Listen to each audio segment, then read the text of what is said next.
The night Ted Bundy was executed in 1989, the air outside Florida State Prison was thick with the smell of smoke and burning wood. Crowds of people gathered, some chanting, some singing, some selling t-shirts with his face on them like he was a rock star instead of a serial killer. Homemade signs waved in the night air. "Burn, Bundy, burn." Others prayed for his soul, clutching rosaries, their eyes wet with grief. It wasn't just an execution. It was a spectacle. A carnival of justice and vengeance rolled into one. And yet, behind the flames, behind the chanting, was a darker truth. Ted Bundy had been allowed to charm his way through life. He smiled in courtrooms, he winked at reporters, he even proposed to a woman during his trial, live on national television. And the public ate it up. Why? Why do we glamorize monsters? Why do we let the so-called charming killers become legends while their victims fade into statistics? This is the myth of the charming killer. And if you think this story is just about Bundy, Dahmer, and Gacy, you're wrong, because their shadows are still with us, and justice is still paying the price. Stay with me until the end, because the truth will shake you. And don't forget to subscribe, because this story is only the beginning. Bundy. His name is practically folklore now. He wasn't the first killer in America, not even close. But he became something else, a symbol of contradiction. Handsome, well-spoken, with an easy laugh and an almost boyish charm. Courtrooms filled with women who sent him love letters. News anchors described him as intelligent and captivating. Even after his arrest, his story was treated like a twisted soap opera. But behind that smile, 30 women, maybe more. The true count has never been confirmed. He didn't just kill. He tortured. He returned to his crime scenes. He treated his victims like disposable objects. And yet, the spotlight stayed on him. What does it say about us that we gave more attention to his grin than to the women he destroyed? After Bundy came Jeffrey Dahmer, the Milwaukee cannibal. His crimes weren't charming. They were grotesque. Murders, dismemberments, cannibalism. And still, he too gained a twisted fan club. Letters poured into prison. Some called him misunderstood. Others called him hot. And John Wayne Gacy, the killer clown, his story became entertainment fodder for decades. People collect his paintings today. Paintings made by a man who buried boys under his house. It's more than fascination, it's fetishization. Society dresses these monsters in myth. We turn them into characters, anti-heroes, even memes. They get movies, documentaries, and endless retellings. Meanwhile, the victims, young women, queer men, kids barely old enough to drive, get their names mentioned once, maybe twice, before fading into silence. So the question becomes, who benefits when killers are glamorized and who is erased? To understand the myth of the charming killer, you have to follow the cameras. News coverage of Bundy was drenched in spectacle. Shots of him smirking in court, joking with lawyers, flashing those all-American teeth. Rarely were the cameras on the families of the women he killed. Rarely did anchors describe the terror those women faced. In Dahmer's case, the coverage bordered on obsession. Documentaries fixated on his psychology, his loneliness, his human side. Netflix dramatized him with attractive actors, turning his story into binge-worthy television. The same happens today. Every time a killer with a jawline, or a soft-spoken demeanor, or even just an unusual quirk is caught, the media knows. Charisma sells, and they play into it. But here's the price. While killers become celebrities, their victims disappear. Their humanity is erased by the glare of the spotlight. And sometimes that glare blinds justice itself. Let's go back to Bundy's trial. The cameras adored him. The public watched like it was reality television. Bundy defended himself in court, cross-examining witnesses with theatrical flair. The jury, the press, even the judge treated him with a respect that bordered on indulgence. The judge's final words at sentencing? He said Bundy was a bright young man, that he would have made a good lawyer, that it was a waste to see his talent used for evil. Think about that. A man who bludgeoned and strangled women, who confessed to horrors beyond imagining, was still spoken of in terms of wasted potential. Would that same courtesy have been extended to a poor black man with no education? to a queer immigrant, to a woman who killed in self-defense? History tells us no. And that's where the myth becomes more than dangerous, it becomes deadly. For every Bundy, Dahmer, or Gacy, there are hundreds of killers whose names you've never heard. Why? Because they weren't charming. They weren't white. They weren't conventionally attractive. Take Samuel Little, for example. He confessed to killing over 90 women, mostly black, mostly poor, many sex workers. For decades, police didn't even connect the dots. Why? Because his victims weren't given the same weight as Bundy's. Or Aileen Wuornos, the so-called female serial killer. Her story was treated as spectacle too, but in the opposite way. She wasn't described as charming. She was demonized, portrayed as a monster, ridiculed for her looks and her pain. She never had a fan club. The myth of the charming killer doesn't just glamorize some, it erases others. It reinforces the idea that justice is about who you are, not what you've done. And that myth doesn't stay locked in the past. It walks straight into modern courtrooms.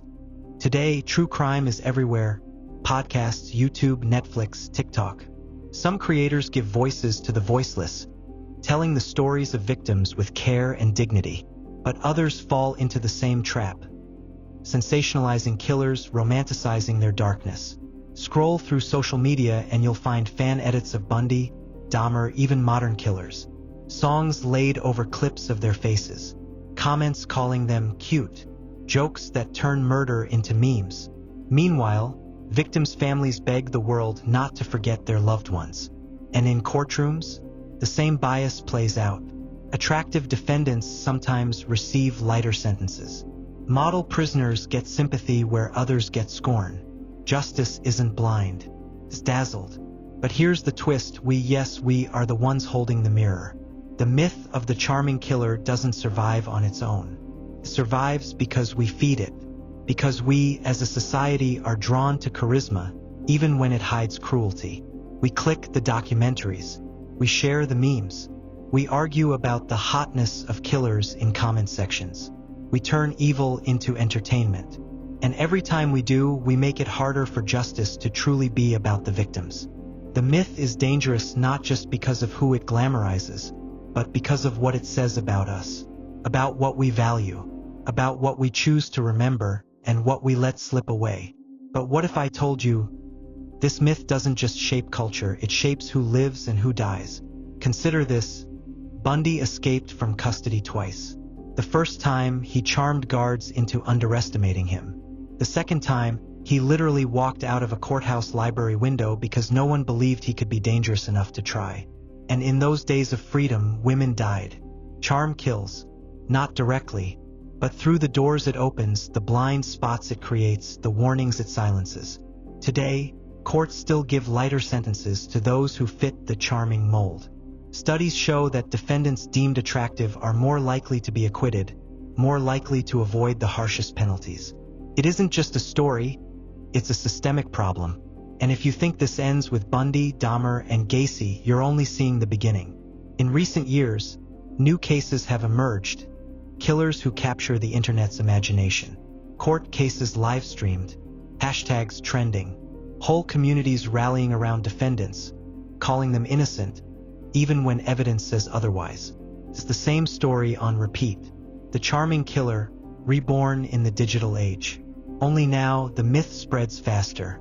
The fan clubs are bigger, the victims fade quicker, and the danger grows, because when killers become icons, justice becomes theater.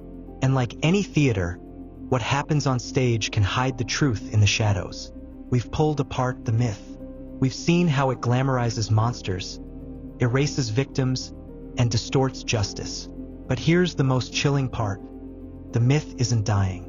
It's evolving, adapting, crawling into new corners of our culture.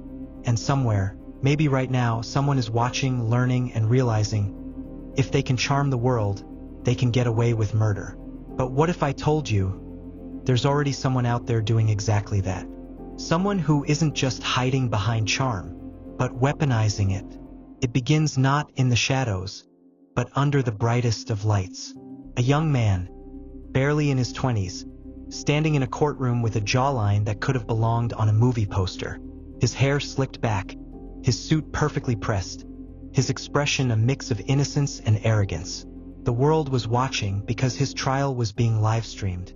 Millions tuned in not just for the justice but for him. Social media exploded. TikTok edits of his smoldering eyes. Fan accounts posting slow-motion clips of him smirking at the camera. Comments calling him cute, hot, the next Bundy. His name doesn't matter because this isn't just about one man. It's about what happens when the myth of the charming killer collides with the digital age. And what happened in that courtroom was more than justice. It was theater. But behind the cameras, behind the hashtags, a darker truth was taking shape. The internet loves a villain it can't quite categorize. And this case had everything. The defendant was young, handsome, and articulate. His crime? Brutal. The victim? A woman whose face appeared on screens less than his, whose life was reduced to a tragic before and after. But in the court of public opinion, it wasn't about her. It was about him. Fan pages popped up overnight. Conspiracy theories swirled. Maybe he was framed. Maybe the evidence was fake. Maybe he was just a misunderstood boy. Commenters compared him to movie stars. Others declared they'd wait for him, marry him, even if he spent life behind bars. A man accused of murder was being treated like a celebrity. And the more the world adored him, the more dangerous the trial became. Inside the courtroom, the atmosphere shifted. Cameras weren't just documenting justice, they were shaping it. Jurors later admitted they felt the weight of public eyes. Some were even nervous about being vilified online if they condemned a man the internet adored. The defense leaned into his image, painting him as polite, intelligent, the kind of man you could never imagine doing something like this. The prosecution fought back with evidence. Bruises, timelines, testimony, forensic proof. But it didn't matter. Every time the defendant smiled, the internet exploded with heart emojis. Every time the victim's name was mentioned, silence. The imbalance was sickening, and it proved one chilling truth. In the digital age, charm is stronger than evidence. Her name was Emily. She was 23, a daughter, a friend, a woman who had once written in her journal about dreams of becoming a teacher. But the world didn't rally around Emily.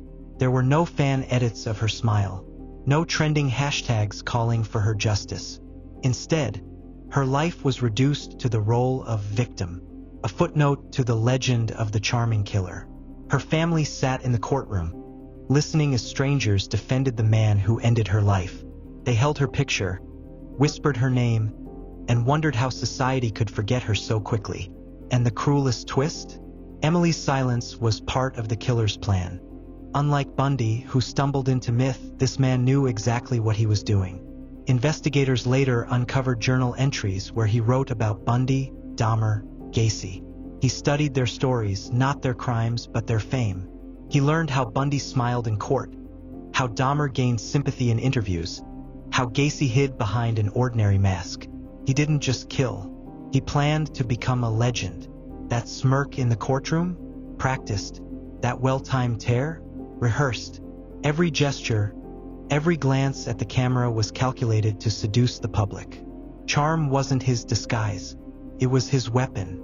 And by the time the truth came out, the damage was already done. The verdict split the world in two. Some celebrated justice, saying the jury got it right. Others cried foul, insisting their handsome prince was innocent.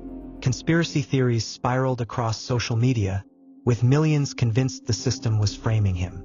Emily's family received threats for speaking out. They were accused of lying about their daughter, of being part of a cover-up. It was the ultimate insult. Their grief turned into fuel for strangers who worshipped a killer. And this wasn't the end, it was just the beginning. The media had seen this play out before, but now the internet accelerated it. Documentaries were commissioned. Podcasts dissected his every move. Streaming platforms fought for the rights to dramatize the trial. The killer became what he had always wanted. A myth. And Emily? She became the forgotten girl. The same cycle repeated. Attention on the monster, silence for the victim. Ratings climbed. profits soared. And somewhere out there, in the quiet corners of the internet, others were watching.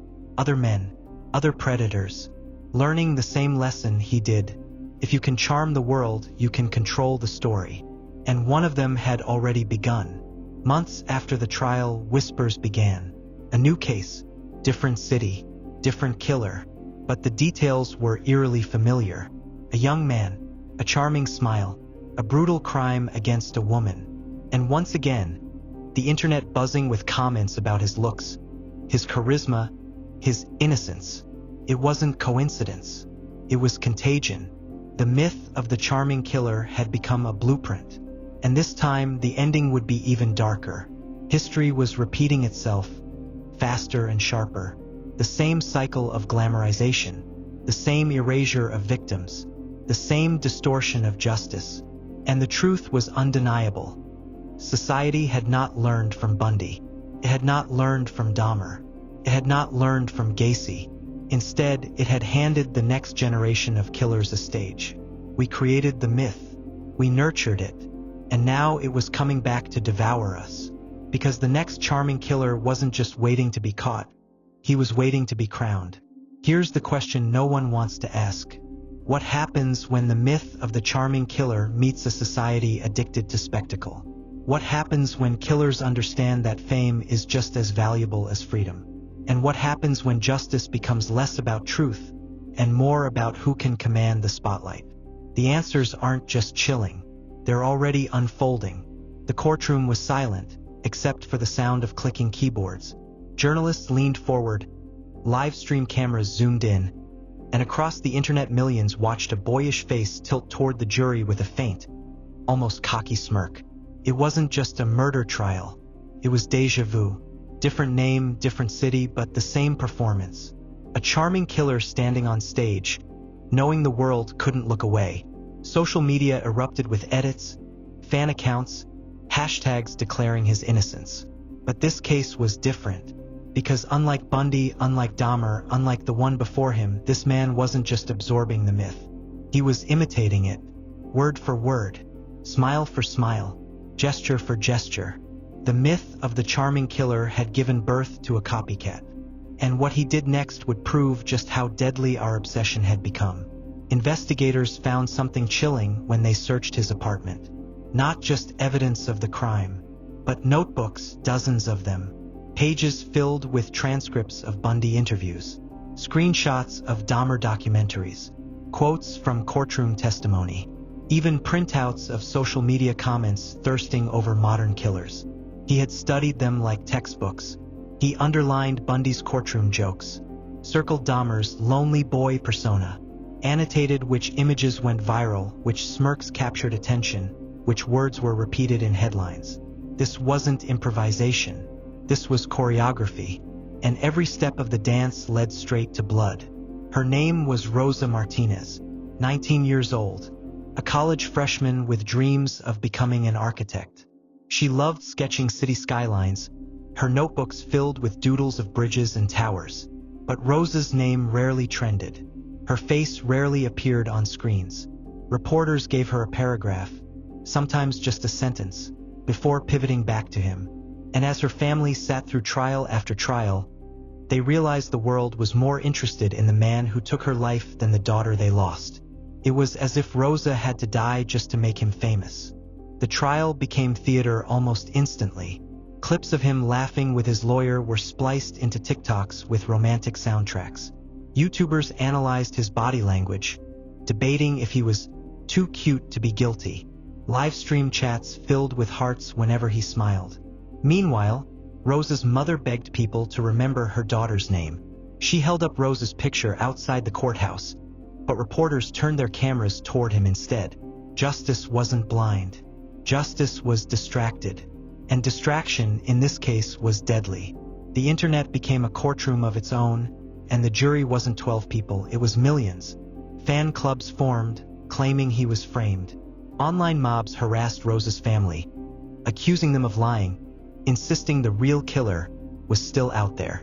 Influencers defended him, using his case for clout. But here's the darkest part. He knew. He read every comment. He smirked for the cameras because he understood the effect. He wrote letters to fans, fueling their obsession. He turned his trial into a stage play, and the world gave him standing ovations. And as the curtain fell, the consequences spread far beyond that courtroom. When the guilty verdict came, the courtroom erupted. Some cheered, others wept. Online, conspiracy theories surged, claiming evidence was faked, jurors were corrupt, the system was rigged. But for him, it didn't matter. Guilty or not, he had achieved his goal. He had become a name, a face, a myth. Rose's family mourned in silence while strangers online declared their love for the man who killed her. They bought merchandise. They tattooed his initials. They sent him letters in prison. He wasn't forgotten. She was. And then came the copycats. Months later, another case hit the news. Then another. In city after city, young men accused of violence styled themselves after the myth. They slicked back their hair, smirked in court, studied Bundy, Dahmer, and now him. They weren't just killers. They were performers. And each one understood something terrifying. Society's hunger for charisma could outweigh its demand for truth. But one of them was about to take the myth further than anyone before. Started as a rumor. Then the video surfaced. A man accused of murder live-streamed his own arrest. He smiled into the camera as officers cuffed him, speaking directly to viewers. "Don't believe what they say about me," he whispered. "You'll see the truth." Within hours, the video had millions of views. Fan edits appeared before the victim's name was even released. It was no longer just charm in the courtroom. It was charm weaponized in real time. And this time, justice was racing to catch up. When killers become influencers, evidence becomes irrelevant. Every piece of proof is dismissed as fake. Every witness is accused of lying. The narrative shifts from crime to conspiracy. Victims vanish from memory as quickly as headlines change. And families are left in the ruins, grieving alone, fighting against armies of strangers who care more about defending killers than mourning the dead. But the most chilling part? Authorities saw it coming. Decades ago, criminologists warned that Bundy's media spectacle would inspire others. They said the myth of the charming killer wasn't just dangerous, it was contagious. And yet, here we are. Bundy's smirk has become a template. Dahmer's interviews are dissected for sympathy. Gacy's paintings are auctioned as morbid collectibles. And now, young killers see a path to instant fame. The myth didn't die with Bundy's execution. It multiplied. And somewhere out there, the next performer is already rehearsing. So what happens now? Do we keep feeding the myth? Clicking, sharing, laughing, swooning, until justice itself collapses under the weight of our obsession? Or do we finally pull the spotlight away from the monsters and place it where it belongs, on the people they destroyed? The answer isn't just cultural. It's life or death, because every time we glamorize a killer, someone out there is watching, learning, waiting, and one day soon, one of them won't just imitate the myth. They'll perfect it. The world had seen killers smile in court before. It had seen Bundy wink at cameras, Dahmer speak in soft tones, modern killers smirk into live streams. But this trial was different, because this time, the charming killer wasn't just capturing attention. He was controlling it. Inside the courtroom, it felt less like justice, and more like a performance. Jurors sat with uneasy eyes. Reporters scribbled furiously. Cameras hovered like vultures. And there, at the center of it all, was a man who had studied the myth, imitated it, and now perfected it. His words swayed public opinion. His smirk trended on TikTok. His fans raised money for his defense. His enemies received threats. It wasn't just charisma.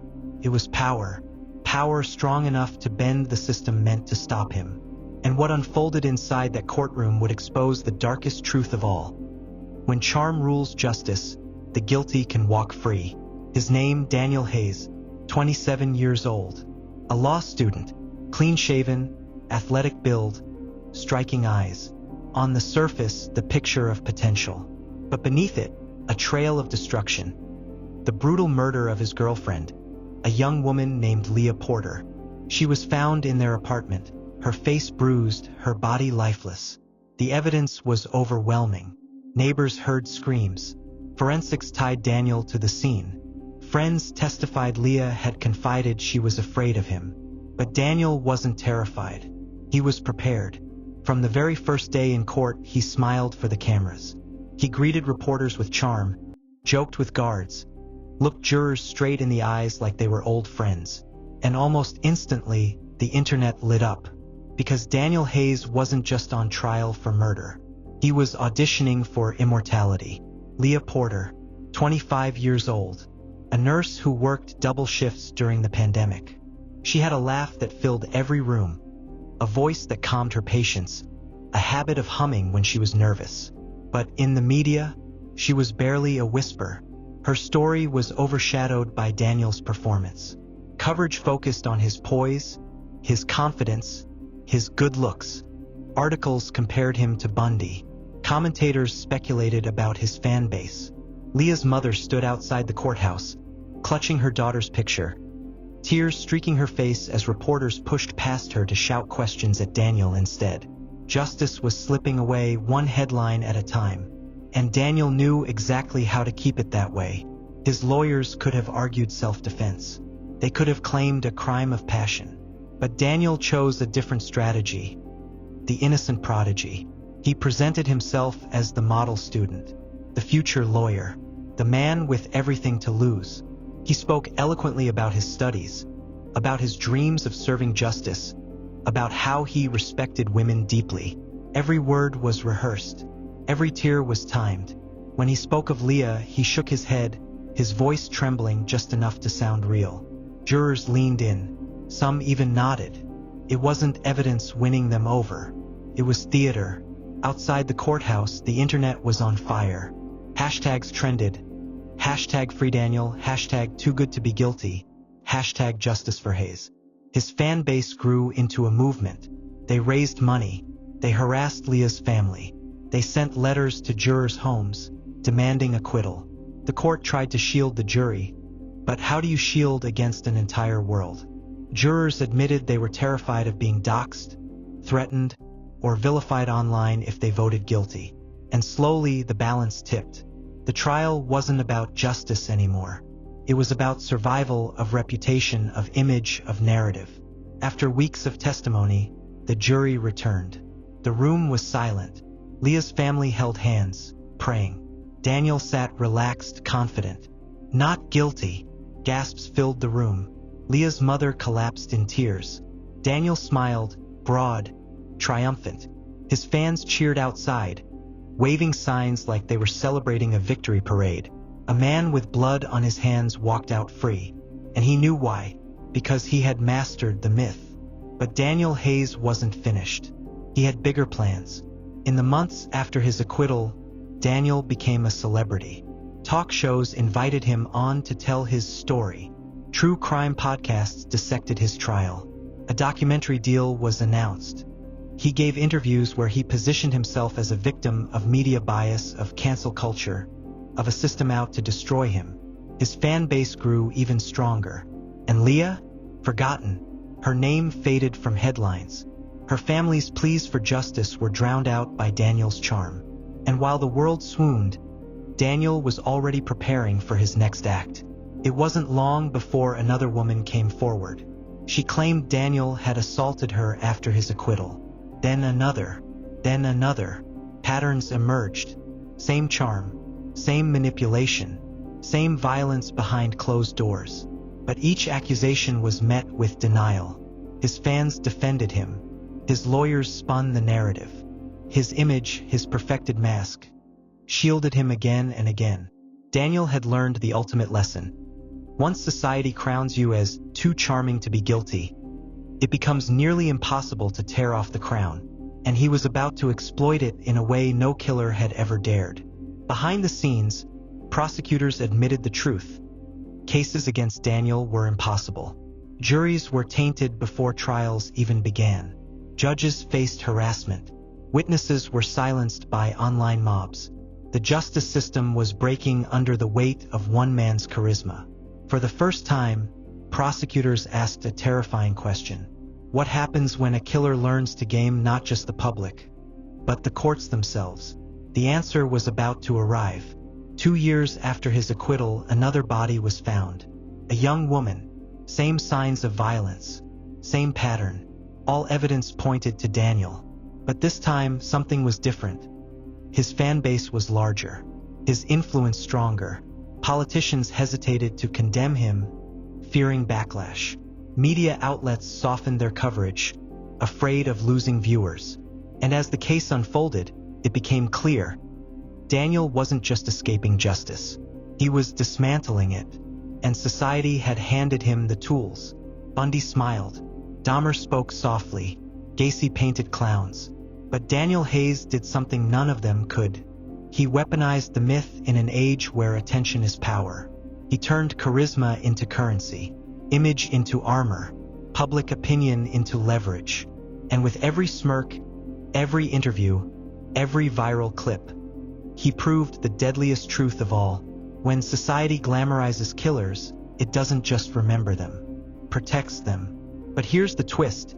Daniel's story isn't over, because someone, somewhere, has finally decided to stop him. For years, Daniel Hayes smiled his way through courtrooms. He leaned into the cameras, charmed reporters, seduced the public, and walked free while his victims were buried in silence. But every mask cracks. On a rainy morning outside his luxury apartment, cameras caught something unusual. Daniel wasn't smiling. His jaw was clenched. His eyes darted nervously at the reporters shouting his name. Because for the first time since his acquittal, the myth wasn't working. And what followed would prove that even the most charming killers can't charm their way out forever. Because when the world finally turned on Daniel Hayes, it wasn't the justice system that broke him. It was the truth. It started with whispers online. Survivors who had crossed paths with Daniel began to find each other. Women he had dated. Women he had threatened. Women he had hurt. Individually, their stories had been dismissed. By police, by jurors, by Daniel's fan base. But together, they painted a horrifying picture. A predator who had perfected the art of charm as camouflage. An underground network formed. Survivors began documenting their experiences, linking timelines, compiling receipts. First, no one listened. But soon, a journalist picked up the story. Then another. Then a podcast dedicated to the Daniel Hayes myth. The narrative began to shift, and Daniel could feel the ground beneath him start to crack. The same machine that once protected him began to eat him alive. Hashtags that once read #FreeDaniel transformed into #RememberLeah and #JusticeForRosa. Fan accounts deleted themselves. Some even apologized, admitting they had been blinded by his image. Clips of him smirking in court resurfaced. But this time, overlaid with haunting images of Leah, Rosa, and the others. The internet had flipped, and when the public mood shifts, charm loses its power. But Daniel wasn't going down quietly. Daniel agreed to a primetime interview. Millions tuned in, expecting the same polished prodigy who had once outwitted the world. But something was different. His charm felt forced. His voice cracked. Every smile seemed brittle. The interviewer pressed him about Leah, about Rosa, about the new accusations. Daniel grew defensive, his mask slipping live on air. For the first time, viewers saw flashes of who he really was. The arrogance, the cruelty, the predator beneath the polish. And in that moment, the myth cracked wide open. Because when charm fails, monsters are revealed. With public opinion shifting, prosecutors reopened old cases. Evidence once ignored was re-examined. Witnesses who had been too afraid now came forward. Forensic breakthroughs linked Daniel to Leah's murder more definitively than ever. And though he couldn't be retried for her case, double jeopardy protecting him, the new accusations built a mountain of charges. Assault, intimidation, witness tampering. Daniel Hayes was no longer the star of his own show. He was a man hunted, and this time there would be no escape. When Daniel returned to court, the room felt different. The cameras were still there. The reporters still scribbled. But the energy had changed. There were no cheering fans outside. No heart emojis flooding live streams. No smitten commentators comparing him to Bundy. Instead, the gallery was filled with survivors. Mothers, sisters, daughters. faces of grief and fury. Daniel tried to smirk, fell flat. He tried to charm. No one leaned in. He tried to control the story. No one listened. For the first time, he was what he had always been, alone. And then came the sentence. Guilty. The word echoed through the courtroom like thunder. Daniel Hayes, once the darling of headlines, the too handsome to kill prodigy, was sentenced to life without parole. The cameras captured his face as the smirk finally broke. His jaw trembled. His eyes widened. The mask was gone. Outside, Leah's mother held up her daughter's picture and whispered, "Justice." Rosa's brother cried openly. Survivors held each other, knowing they had cracked the myth with truth. The charming killer was finished. Or was he? Even behind bars, Daniel's shadow lingered. His fan base, though fractured, never fully disappeared. Some continued to send him letters, declaring love. Others crafted conspiracy theories about his innocence. And scholars warned, Daniel wasn't the end. He was proof of concept, a demonstration that charm could corrupt justice until society fought back. Bundy, Dahmer, Gacy, Daniel Hayes, each one a chapter in the same story. The myth doesn't die easily, but for the first time it had been wounded. And the question remains, will we finally learn? Or will the next charming killer be waiting, ready to rise? The myth of the charming killer was never just about killers.